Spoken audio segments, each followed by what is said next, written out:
Basketball is one of the most popular high school sports. It's also seen more than its share of injuries. And a new study has the alarming statistics, which CBS 2's Dr. Max Gomez says has some experts now calling for changes on the sidelines. That's right, Christina Maurice. March Madness may be over, but lots of young basketball players are still dealing with injuries they suffered on the court.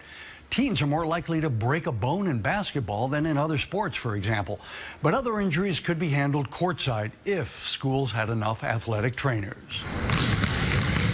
Though he's just finishing 7th grade, RJ Meehan already knows all too well how rough basketball can be. RJ had to sit out part of the season this year because of a broken arm. And as soon as he got back in the lineup, he faced more challenges. I've pulled a couple muscles. Actually, recently, I just got an avulsion, which is when pull a muscle and it pulls out a piece of the bone too. A new study by researchers at Nationwide Children's Hospital shows injuries on the court are not uncommon. Between 2005 and 2011, experts charted high school basketball injuries and found more than 1 million teenagers were treated for injuries by athletic trainers.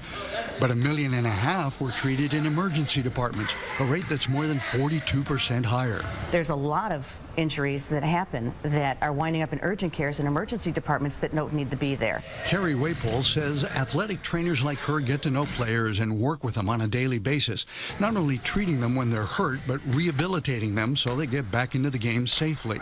The problem is not all school districts employ athletic trainers. In the high school setting, about 42% of U.S. high schools have athletic trainers. In the middle school setting, I think it's even less. Lara McKenzie led the study. She says while athletic trainers can't treat every case, they can make the system more efficient by only sending players to the doctor when it's necessary and only returning them to play when it's safe.